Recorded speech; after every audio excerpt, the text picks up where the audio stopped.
Hi, this is Brandon Slade from thirstgym.com. Today we're talking about an exercise called the kettlebell bottoms up arm bar. It's a fantastic upper body rehab exercise, working on restoring some range of motion to the shoulder, improving stabilization overall, really just trying to be a better athlete and have healthier shoulders. If you got banged up shoulders, or you're an athlete like a pitcher, volleyball player, softball, baseball, something like that, and your shoulder health is really important, this is a fantastic exercise to look into. If you happen to be a banged up string sport athlete, this might help you restore range of motion to your shoulder, and at the same time help your shoulder feel better so you can bench press or overhead press heavier weights.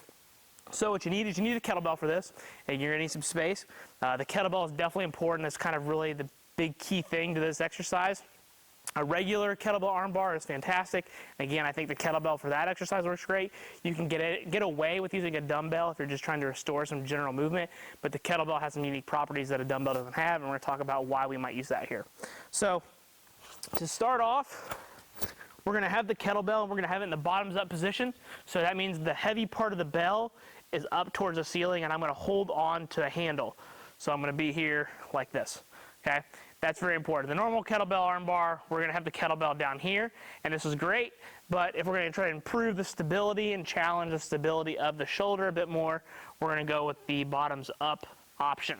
So we're going to hold here, and then it's going to be just like our regular arm bar, except we are not going to let the kettlebell be back here behind us. So I'm going to get some grip work out of this as well, which is also fantastic.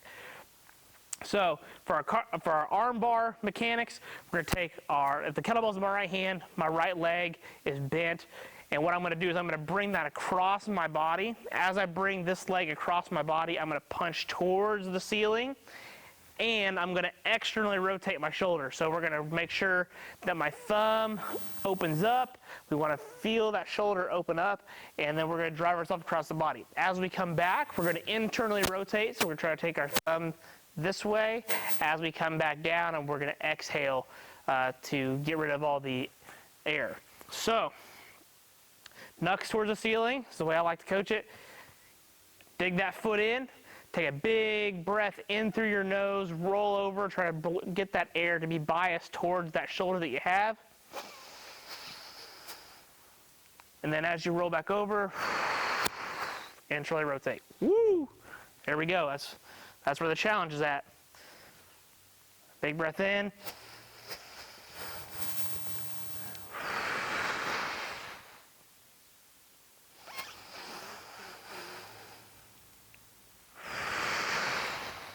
One more.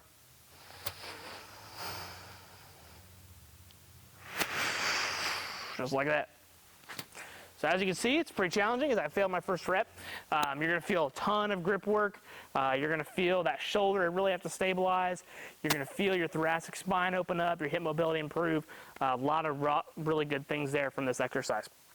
When it comes to programming, I honestly prefer about 3 to 4 breaths on each side. Because of the bottoms up aspect, we obviously remember we're taxing our grip. So we want to make sure we can challenge everything appropriately, but not be doing this exercise forever with really light weights. I certainly could have grabbed like a 9 or 10 pound kettlebell, but I definitely know that this 18-pound one was going to give me a pretty good challenge for 3 to 4 repetitions. I can definitely feel it in my hand, and that's my dominant hand, so I can only imagine what's going to happen if I would go to my left, and so keep that in mind as well.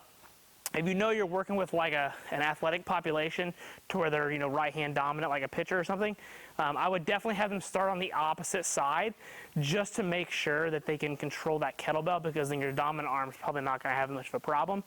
When it becomes in season and you want to focus a little bit more on the throwing arm, especially for like a pitcher or somebody, then I would definitely specify in your programming that you want them to push the weights a little bit on that dominant side to challenge the stabilizing musculature a little bit more if they happen to need it.